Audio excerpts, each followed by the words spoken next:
Says recording. Well, good morning. My name is Charlene Weisler of Weisler Media, and I'd like to welcome everybody to this Media Insight Salon. It all started when Tim Brooks and I were talking about the loss of confidence and the inaccuracies in political polling. And we wondered whether this loss of confidence may impact other types of polling, whether it's for services and products or content or advertising messaging. And so we assembled this wonderful panel of experts to talk about what the loss of confidence in polling might look like going forward. What does this mean for the future for all kinds of polling? So with this, I'm going to pass it on to Tim Brooks. And I want to thank everybody, Betsy Frank, Jack Wachschlag, and Paul Donato, for joining us today and giving us your incredible insights. Tim? Okay, well, there's been a lot of discussion recently about the inaccuracies of political polling in the 2016 and 2020 elections, and what that means, as Charlene says, for survey results more generally in a world that we all know is divided and skeptical. The ARF and the MRC, that's the Marketing Research Council at MRC, have both held excellent panels on these two election polling results recently. Today, though, we'd like to move beyond that, a rehash of what happened there, and focus on what, if anything, the perceived inaccuracies mean for us. We've all been in this world, the commercial survey world, going forward. And I'll give since this is going to be preserved on video, presumably forever, don't pick your nose. This is eternal. I'll give a brief bio for each of the participants. Betsy Frank is a consultant and the former Chief Research Officer of Time Inc. In the print world. She's the former EVP of Research for Viacom and MTVNet in the TV world, and was a similar position in the agency world at Saatchi and Zenith and other agencies before that. So she's really seen the full range of uses of research.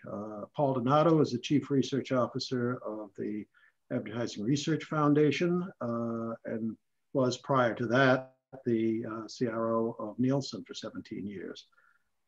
Jack Wachschlag, also an advisor and consultant today, was the CRO at Turner Networks, previously at the WB and CBS. I didn't know you were at the CBS, Jack. And also a professor of communications at Indiana University. I'm Tim Brooks, the former head of research at Lifetime, USA Networks, NWA agency, advertising agency, and the author of a whole bunch of books, not all of those back there, but a bunch of books on the history of media in the US. So with the distinguished panel, minus myself at least, but for the others here, let me give you a question to sort of start off with. And hi, Joe, welcome, by the way. How much impact do you think the problems with political polling, the well-publicized problems, have had on the credibility of commercial surveys? And if so, what impact have they had? And anyone can start with that. Okay. So I think if we've learned anything over the last couple of years, it's that politics ruins everything, right? It ruins friendships, it ruins Thanksgiving dinners, it ruins public health initiatives, and possibly now, based on this panel, the possibility of ruining public opinion polling in general, or commercial polling in general, or at least the perception of it. And, of course, there are some general issues that all polling shares, whether it's surveys about toothpaste or horse race surveys around potential upcoming elections. The fact is there are some certainly unique issues that we've discovered around political polling. and the idea that you can predict what consumers are going to be doing potentially months before the actual event takes place. So, I mean, I think and I'll just say some general things, and then I think maybe everybody should jump in on this. But I think polls, surveys, commercial surveys, ideally should be objective. But there is almost a perception, and we've certainly seen it in the last couple of election cycles, that political polling is as far from objective as you can possibly get, that there are biases in the news organizations that often sponsor these polls, and that the purpose of them is not to get objective information about how people feel, but to gain a competitive political advantage and to make the other guy look bad. And, you know, living in such a polarized, divided time, the way this might impact the commercial research that we want to talk about is that it does tarnish the motives of researchers. And we can talk more about the specifics of that. And consumers, arguably more savvy consumers, look upon everything with a certain amount of distrust. So just to answer your question on one level, Tim, I think, you know, it's certainly a comparable animal, commercial surveys and political polling, but there are uniquenesses in political polling that I think commercial survey companies can keep away from those commercial surveys. Yeah, I agree with what you said, Betsy. You've always been a thoughtful thought leader. And I agree that what's happened now is the cynicism that we see in politics has bled over to cynicism. And Tim, you pointed this out in some of the earlier notes. There's a decline in the trust and an increase in the skepticism of all institutions in the United States. When I was working at Turner, we saw it at CNN. We saw every television news organization's level of trust go down. Newspapers decline. And the result of that is really important because people, I think, don't see surveys as a source of knowledge or information. It's now positioned as something that gives a company a marketing advantage. And it's a marketing hammer or stiletto, if you will, that one company will use to try to get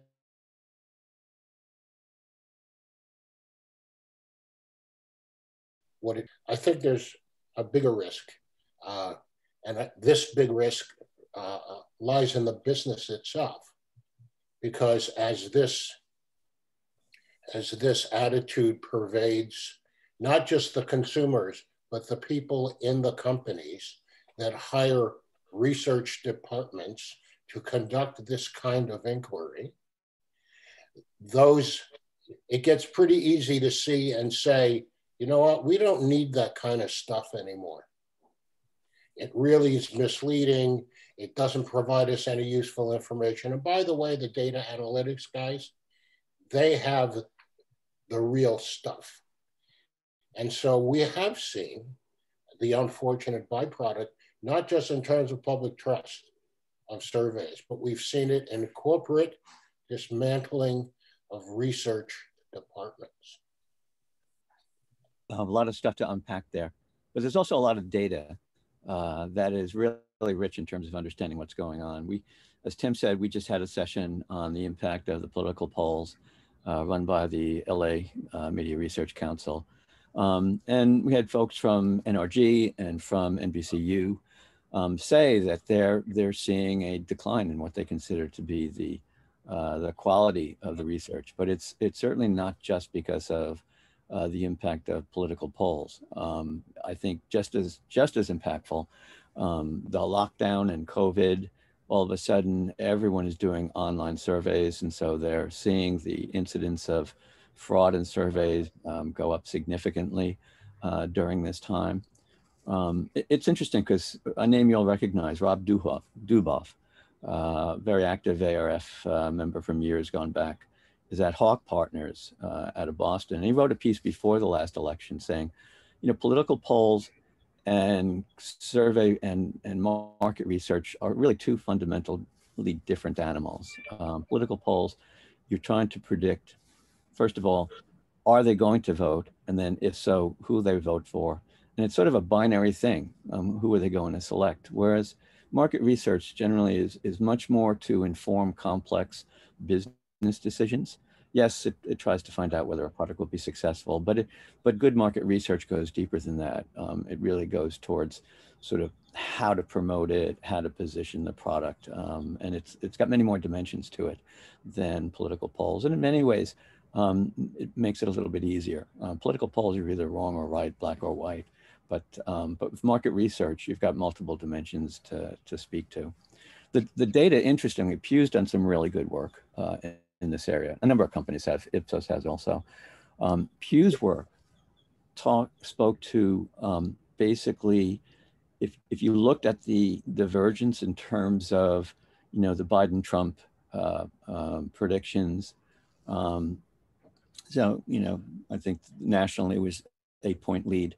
It wound up to be a 4 or 5 point lead eventually.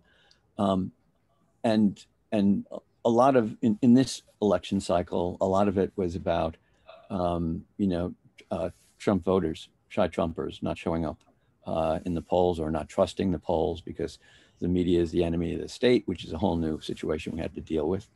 But what they found was it didn't fundamentally change people's answers to to questions about social unrest, questions about abortion, questions about all the other things were well within the accuracy that you would expect of polls. And it was only that sort of black and white Biden versus Trump that was off. So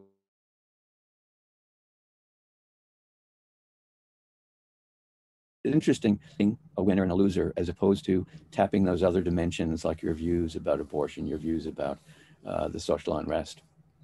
Paul, I was thinking of that because the news organizations right now are making such a big thing of that people are, the country seems to be pretty firm in terms of issues like background checks for gun purchases or the need for an infrastructure initiative, but yet the differences by political party are less extreme there than they would be, obviously, if it were a horse race type.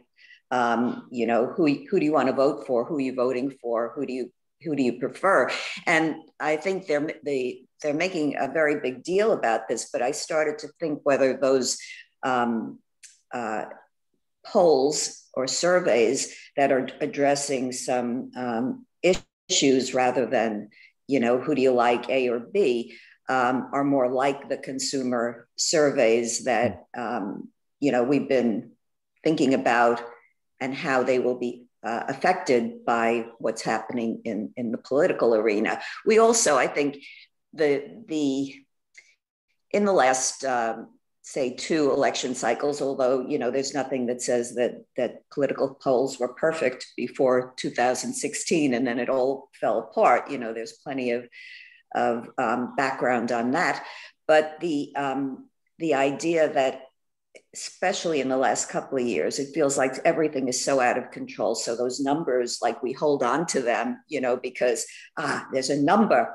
It's a metric. We can control it. We can make some sense out of it. And so and I don't think the polling organizations manage the audience expectation of the fact that, you know, a poll is only as good as it is maybe on the day that it's taken. And there's a lot that can happen later that might affect it. So I think, you know, if we're talking, Tim, about basically the horse type of polling and how that's going to affect commercial surveys, I think they are really separate animals. Yeah. It's funny, I think the Washington Post did an interesting report. So you take a typical poll, which may have 1,000 persons overnight. The difference between the 8% and the 4% reality would have been about 38 voters, is what they said. So, yeah, you know, they weren't as bad as I think the real issue is, you know, states like Florida and the upper Midwest, where the difference really was significant. And that deserves some very explicit evaluation. What went wrong with the polls in Florida, Michigan, Wisconsin?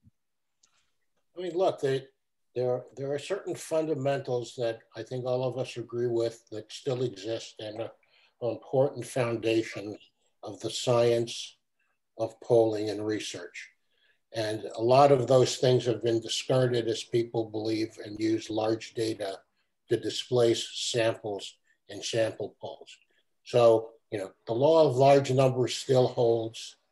And, you know, the fact that, you know, the United States has 300 something million people and Florida has a lot less doesn't mean that the sample size of the Florida poll will be more reliable, less error prone, and you can get away with a smaller sample. I mean, the cost of doing this kind of research has fallen substantially and significantly over the last 20, 30 years. It's gone from face-to-face to telephone to online. And even the Pew has decided that they're going to use online systems and they're going to figure out how to adjust it. Even Nielsen is using that kind of using behavioral data and adjusting it using some sort of analysis. The bottom line is sample size still matters. And a small sample is not going to work, but obviously every pollster wants to get the business and they are in a competitive challenge in order to get the business. And so they will cut their costs and run their samples as small as they possibly can in order to get the business and still be profitable. That, I think, is a substantial part of the challenge, which is, you know, that law of large numbers still holds, that error variance still exists, and it's not going to disappear because what really matters is how much variability there is in the population, not how big the population is. And explaining that to regular people or even our business colleagues has always been a challenge. It certainly was an important part of what I did when I was teaching this stuff at Indiana. I said, if all the Martians were the same height, how many Martians do you need to measure? How many times do you have to taste a spoon of, you know, how many spoons of soup do you need to take out of that bowl before you say, this is way too salty? The answer is 1. But people don't think of that, and they really don't understand it. And it's simply not part of the general discussion. But again, I go back to the business implications. For people who are not well-versed in this, even though they run departments of research or analytics and research, whatever you want to call them, in companies, in media companies, as well as in the government. These types of errors cause them to lose faith in the process and the science. Jack is touching on some of the more basic aspects here, and I'd like to take it in that direction. Perhaps first by reminding us all something I think most of us live through in one part or another, which is that there have been some major changes in methodology of survey work over the last 40 years, reacting either to changes in technology or changes in public attitudes in some cases. As far back, and probably goes further back than this, but random digit dialing, which was introduced and popularized in the late 70s, I believe, which was a way to address the problems of getting numbers out of phone books, which is how we used to do phone surveys. Then in the mid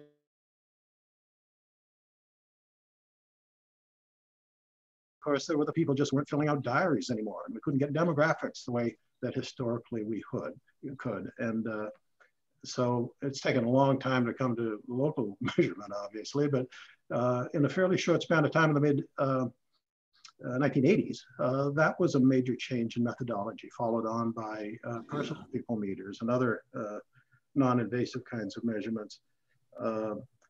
Nielsen, and you may know more about this, Paul, but in the mid-90s, instituted what I think was a representative program, I think that was the name of it, which was basically a reshaping of how Nielsen homes were recruited, replacing the tech going to a home and knocking on a door and asking for cooperation with trained door-to-door salespeople who knew how to make a sale and how to and also changing the rules for to make more flexible so that someone who couldn't cooperate at that time, you could visit them again maybe 3 months later when a crisis had passed or something. Those changes in the mid-90s, that was at USA Network at the time. I remember lifted cooperation rates, which seemed to be irrevocably declining over the years, up by 10 points. This was around 1995 or 1996. I think they've gone down again. They've started to go down since then. But that was a change in methodology, I believe, that made a rather substantial difference, at least. It was huge. I love to say that I got to Nielsen in 2000, and the national response rate was 31%. And about 10 years later, it was up by at least 10 points higher. And you're right. Basically, the concept of the recruiter and the technician were separated into the two skill sets.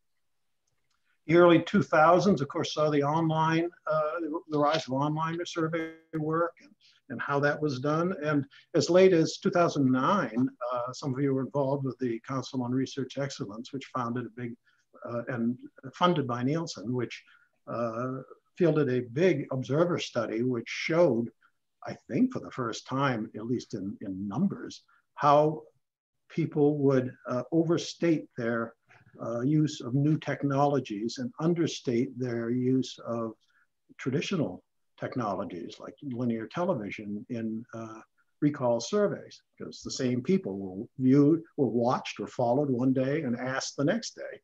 And there were substantial differences when it came to new technologies, iPhones and things like that.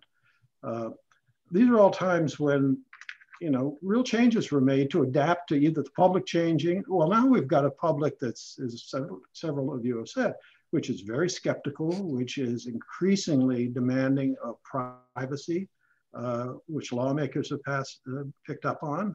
And I think there are a couple of stories in media posts this morning about that. Does survey research need to adapt in some dramatic fashion as it did in those prior crises to adapt to this fragmented skeptical world, and how might it do that? Yeah, that's a pretty good summary, Tim. The answer is, I think we know in our hearts and with our brains, there are certain things that survey research was good at, and certain things it wasn't good at. And we've got what we saw for a pretty long time and is still going on is that it's now possible to collect behavioral data, replace people's estimates of their data. So people meters versus recall and diaries. I mean, there are no more viewing diaries because, there are no more viewing diaries because they're inaccurate, and also the process simply got expensive. And so we have to accept that some of these processes are imperfect. But then we need to find, I believe we need to find something you might call the gold standard, or something, which is exactly what was done in the CRE study. We followed people for a day. We believed that the behavior we observed on that day was pure and good data for those people.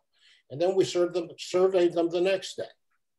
And that told us exactly how much bias there was in those samples. We, in medical sciences and in the sciences, they use instruments all the time and they calibrate them. You don't take an instrument off the shelf and say this one does a really good job unless you really know that it's been calibrated properly, whether it's a blood pressure cuff or a thermometer. But if you know that you have a thermometer that's 2 degrees off, you don't have to throw out the thermometer. You make adjustments. So if your thermometer reads 97, when a really high grade thermometer reads 99, and you've done this over and over again, and you find a 2-degree difference, you don't say the patient is 97, you say the patient's 99. And so I think we need to look at the surveys that we do. And I do respect what Betsy's saying. You really don't know what, I don't know that you're going to know what people do in 60 days. And we have people trying to remember stuff from 6 months ago. But if we're trying to predict what people are going to do tomorrow, we should be pretty close. And we know what they do in elections.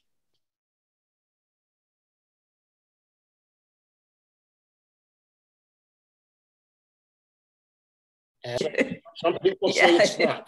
And I get all of that. And I get all of that. But my job as a pollster is to predict what that election is going to say. And the headline read, unbiased as it might be. And the headline read, the only true poll was the election itself. Yes, that's true. You know, I would add something to what Tim was saying about, you know, kind of some of the things that have changed over the last few decades. Certainly the consumer being more savvy, having more tools at his or her disposal. You know, if somebody tells you something, you can look it up yourself now. You don't have to kind of guess, although I know some people are still doing that. But, you know, and I think the whole, remember when data was like just a word that we, you know, used for some of the aspects of our responsibilities. Now it's almost like a dirty word because it's like these marketers are just trying to get my data, and they're going to use it to better target me. Remember when Target was you know, just part of our lingo, so that they can give me more advertising. And I think there's, you know, I think to some degree that has certainly, that skepticism has remained. But one other thing that I would add to what Tim said is that we're gaining more knowledge about how people actually make decisions, and how much of decision making is emotional now. And most surveys are still asked in a very logical, you know, rational way of asking questions. And you know, my sense is that what we need is some affordable way of doing something, and to all of you who've mentioned something about observation, something bioscientific to you know, to get closer to how people are actually making the decisions that they're now then telling you when you do a survey. I'll make a small prognostication. You mentioned, Jack, you mentioned Pew and their survey research. The data I was looking at was actually a panel, and we are working with NORC, who has a very high quality panel with an initial APOR response rate of 34% and an ongoing response rate of 15%, which I know is low compared to the old days, but is very high compared to anything we're dealing with today. If it is true that the number of online surveys have been really impacted by click farms and professional survey takers and fraudsters, because, you know, central location went out the window last year, in person went out the window last year. If that is true, even though there is a panel effect, the opportunities to have clean panel data because you have an ongoing relationship with someone, even if it's an online panel, is much greater. And there's a number of interesting ways that people are experimenting with these kinds of panels. One company, Numerator, has what they call, I think, a JV team. So they keep a super panel of people whose data they do not use, but it allows them to look at the data that they are collecting. And then as they need people who fall into various demographics, they only bring in those ones who, through a sort of a, I guess, an indexing system, they believe are of the highest qualities. And I think there's a big difference between the ability to create and curate a panel as opposed to a one-time survey, which is where we're seeing most of the fraud happening right now. Yeah, as I thought about this over the last couple of weeks, the idea of maintaining a panel became really intriguing to me because at least I know something about it. And if it is off, I should be able to calibrate it. Mm-hmm. I mean, I can maintain a panel to a better degree than a one-off survey, and it's less likely to be subject to all kinds of fraudsters and all that kind of stuff. If you maintain a panel and you know that that it leans a bit Democratic, you see that over and over and over and over again, and you make an adjustment. As long as you maintain the panel consistently,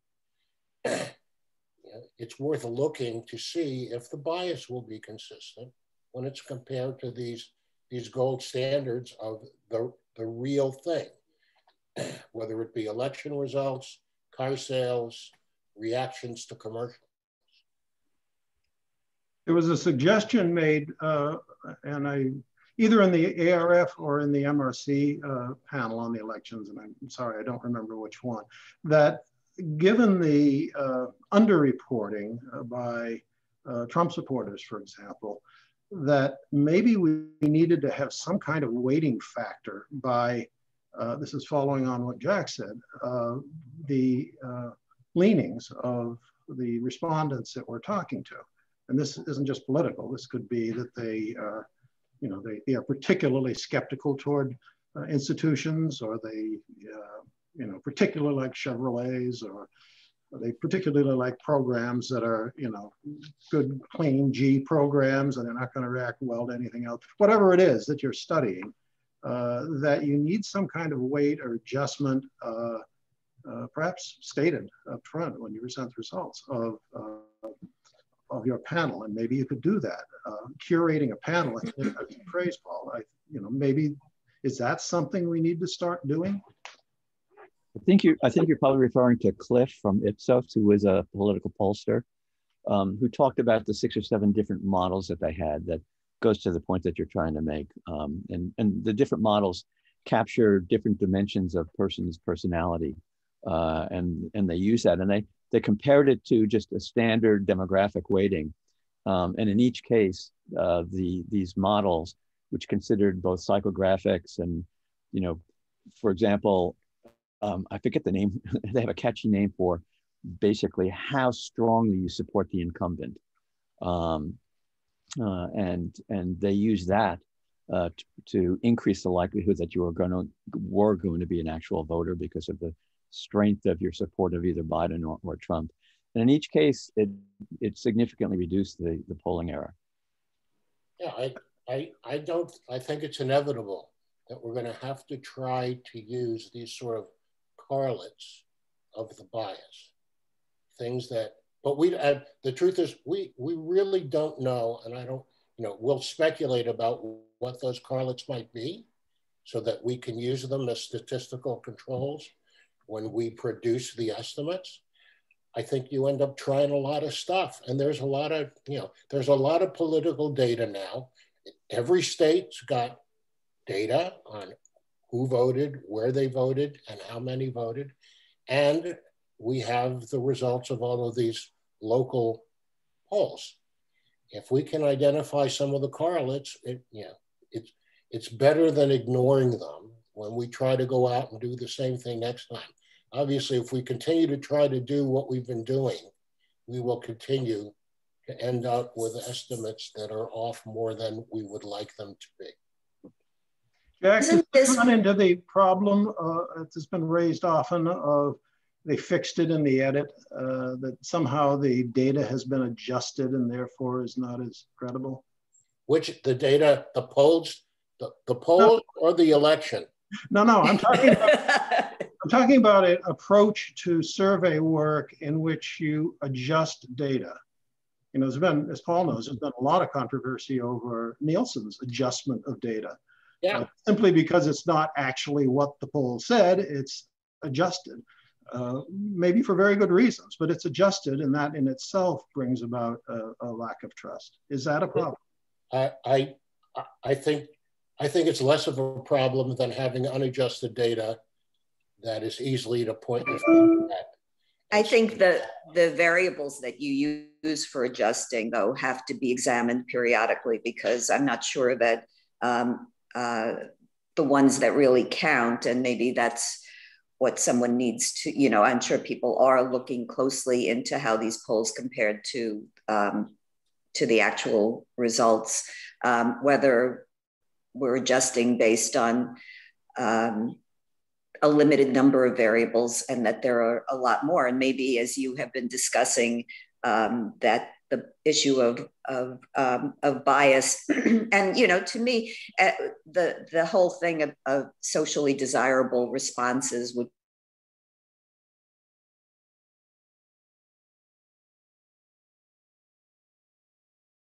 to when I was at Time Inc., and, you know, we had money to cover test things, and we would cover test for People magazine, and you know, everyone wanted Mother Teresa on the cover, and nobody wanted Princess Di, but ha ha. So, you know, it exists for pretty much everything, and I think there is a need to make sure that whatever polls are being adjusted for are with the goal of making these polls more representative, based on, you know, and we should have a lot of knowledge by now of how people answer these kinds of questions. No, Paul, do you want to weigh in on that? Absolutely. So going back to the reference of Nielsen, when I got to Nielsen in 2000, basically there were people who were saying that weighting is just to make up for an improper sample or a poorly placed sample. And then contrast that today with the overemphasis on data analytics and big data. It's almost gone from the sublime to the ridiculous. And in terms of updating, those numbers are so critical. And basically, I don't know if they still do this, but during my tenure, we did. Every year, we conducted a study on what were the most significant variables. Jack, you're shaking your head, you remember this. Yeah. Because people had to know prior to the upfronts, if you're going to introduce weighting on a more detailed Spanish language category, that was going to affect certain Spanish language stations, but it was going to affect everybody's stations. So every year there was a project launch prior to the upfront, so people could adjust their planning for what future ratings would have been. Does the I think I know the answer to this, but does the MRC, the Media Rating Council, approve of weighting the data? It's been a while, but I would think they certainly would have to. I mean, they reviewed those studies and would review the conclusions of those studies in terms of is it time to introduce this variable. So you would be so out of step today to suggest that weighting is a negative procedure. Improper weighting is a negative procedure, but you'd be I would guess that they would tell you, because they try to hold a pretty conservative line, which is okay, that the less you do, the better, but it's okay to do it where you need to. Yeah, as everybody knows, weighting is good for, it reduces bias, but also introduces variance. And so what we used to do was mean square error, which is a combination of bias and variance, and that's what you wanted to minimize. I would add, we are currently doing a project at the ARF called the biases of panels and census. Panels are sometimes represented as true sets with which you can calibrate big data. Very few panels are actually true sets. And censuses are very rarely a census. They cover generally portions of the population. And the specific interest is how this affects underserved populations. the kind of the from 30,000 feet, the question is, are the biases associated with panels, the people you get in panels, similar or different than the biases associated with people who are in big data sets? If they are similar, then does it have a multiplying effect in terms of negative outcome? If they are different, can they actually be used to correct for one another? The big data sets reducing variance, but the panels reducing the bias. Okay. This is kind of asking a lot, I guess, but would anybody care to venture a guess about how much the well-documented decline in cooperation rates, which is something we all live with, I think, is due to a changing public attitude, skepticism, demand for privacy, and how much is simply due to the natural busyness, if you will, and fragmentation of the population, something that's been around forever? Nobody wants to guess? So we do a privacy survey every year, and it's been done in April every year. And what we have seen is a slight annual erosion in terms of trust in institutions. Not surprisingly, local government, I mean, the people who are most trusted are in fact scientific experts, despite what we might have heard last year. People like me. And then when you get into real institutions, it's local, local, local. People are much more likely to trust their local government, and they're much more likely to then follow state. And then federal and Congress is down in the bottom three quarters. And I'm sorry to say, social media and advertising is pretty close to the bottom. And it's been a gradual decline. I mean, this is pure conjecture. So I'm saying that's a little bit of it, but I think people's lifestyle, their interaction with internet, social media, probably has more to do with it than their general trust in institutions. Have you ever measured trust in survey takers or research companies? Not directly, no. Do they trust Nielsen, Paul? I think so. I mean, they're TV people, you know, so people either, you know, were willing to tick a box or not. And if so, the relationship between the field and there were genuinely close personal relationships. That's the same reason why MRI gets good response rates. There's somebody at the door, there's a human being, and you empathize with somebody trying to make a living.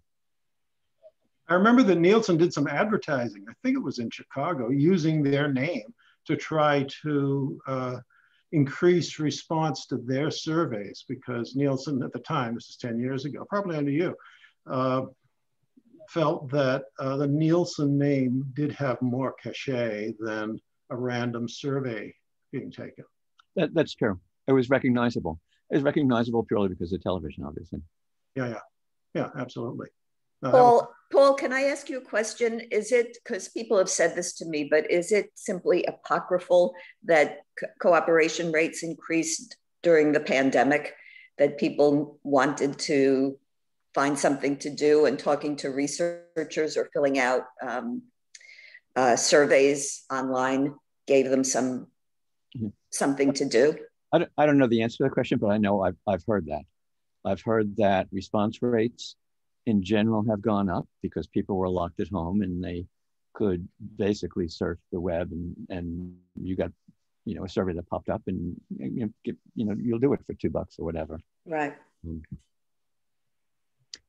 Also what I heard, and we've presented a number of, or our members have presented research on this, was that for like during the lockdown, for the first week or so or three, the results were substantially different and really represented a trend break.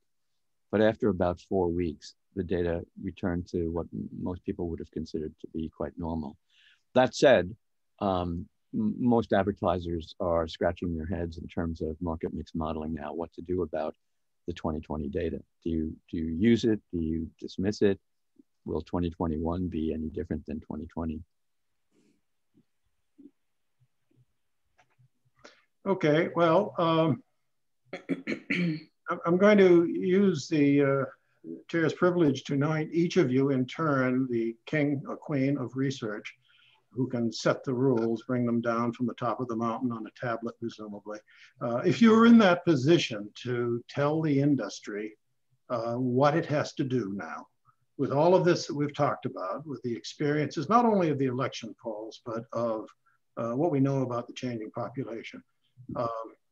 Would you tell them, keep doing what you're doing? Would you tell them, these are a couple of things you must do now? What would be your commandments? Betsy, we'll start with you since you started at the beginning. Well, I would tell them, don't keep doing what you're doing because it's probably not working all that well. You keep doing it and you're making decisions based on it.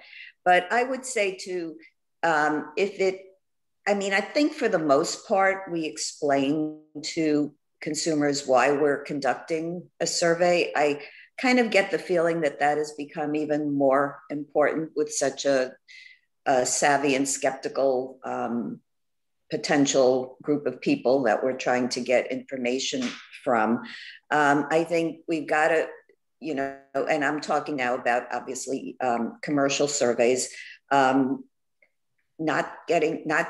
putting politics into it. I know for a while we used to ask about political affiliation no matter what survey we were conducting, because it was always an interesting factoid, to see what the differences were.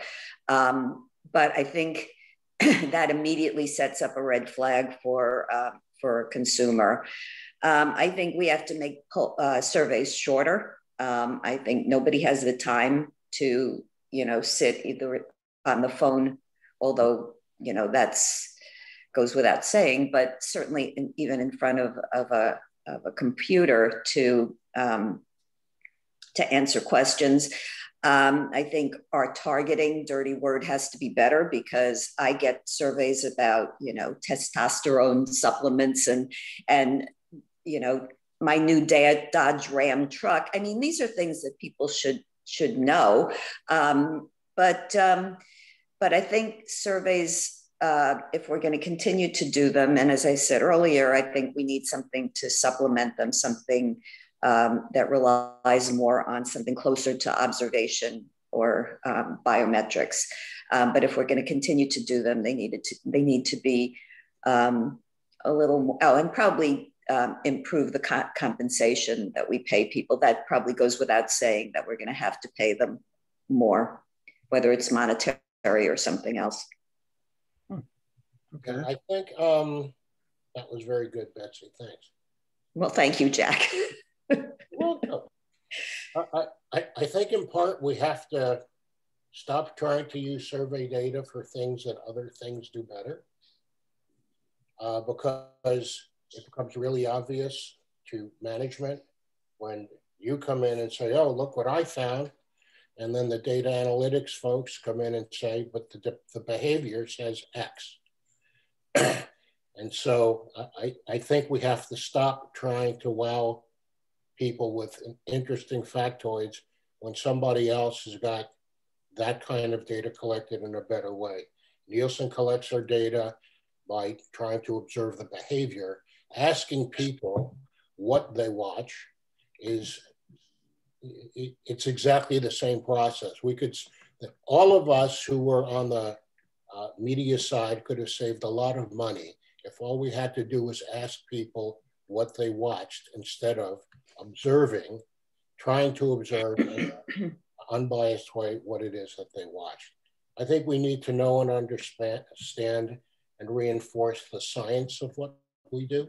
I think the country's and most people's respect for science remains sort of as one of the higher institutions. And I think we have to stop apologizing for the science of what we do.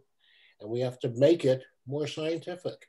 If we find biases in the data we collect against the quote unquote gold standard, then I believe we should do the adjustments.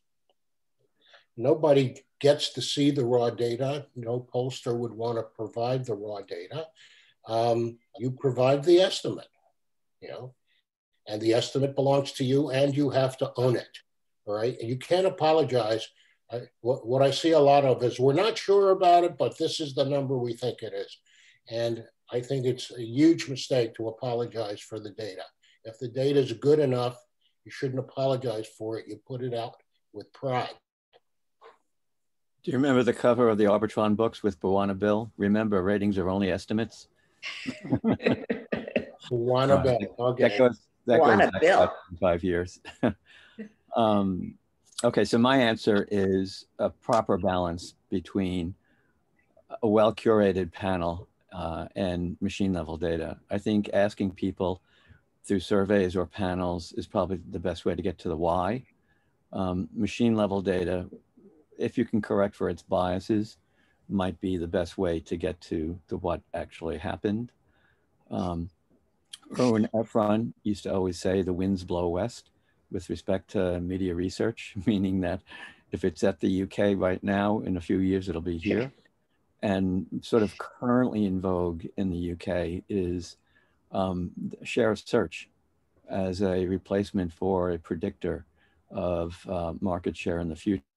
It's an interesting concept. It's not everybody agrees with it, but it goes to, you know, that's pretty definitive behavior. And so we're looking at that right now, whether it is actually a better predictor. So I think the formula is pretty simple. As Betsy said, yes, you've got to change, but there are some well-curated panels out there that I think provide reliable data on the why. And we can't let data science just have their way with the data. We all know that there are biases, even in the algorithms, and machine learning algorithms, which are used to process it. But I think a scientific combination of research and researchers and data science is where we'll see the future go. Well said. Well said. Thank you. Is there anything anybody wants to add at the end? Can you top that? This was fun. Let's do it again. Yeah, I would say one other thing, you know, and I don't know if we have a lot of control over this, but you know, panels, polls, political polls have become such an important source of content for the news organizations, whether it's television or online. And I think there is a tendency to put more to put more importance and more kind of assumptions that they are accurate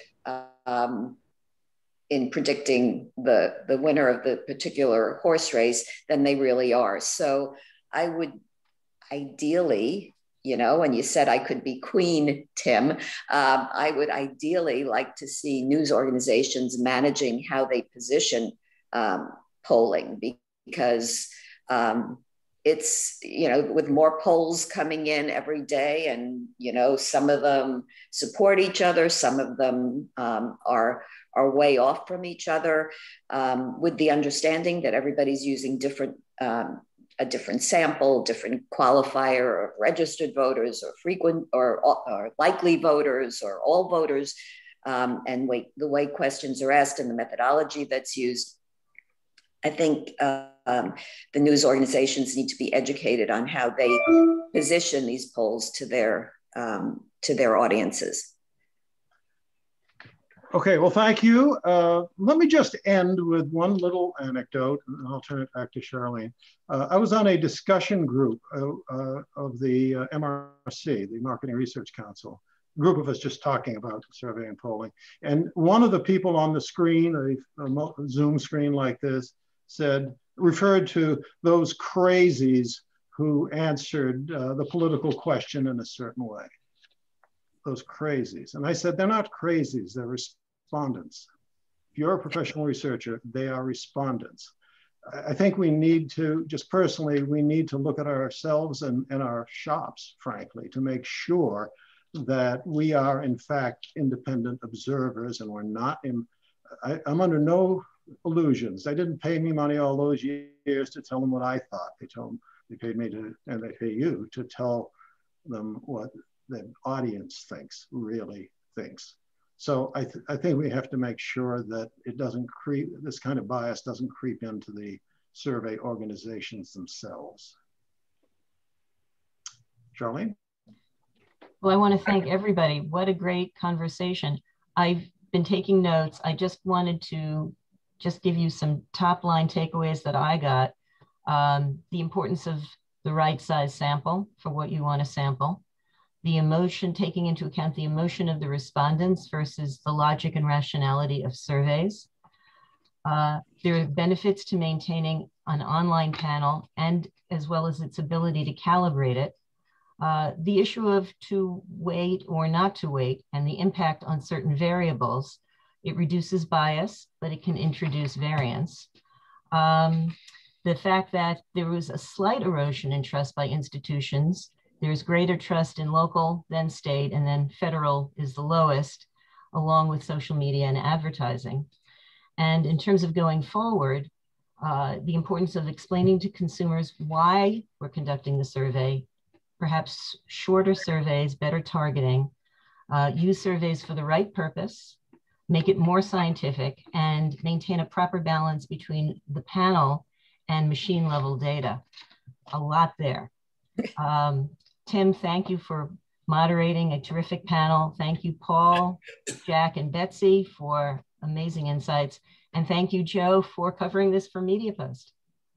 So I'll stay safe and look for this on YouTube. I'll send you all a link and I'll be looking forward to reading what Joe has to say. Joe, any last words? Yeah, if I could just ask two questions. One seems pretty obvious. By the way, you're all smart, super smart people. I've enjoyed covering you for years and I think you have some amazing points of view on this. But I have two questions, one for Paul, I'll save, but why are we having this conversation? Why?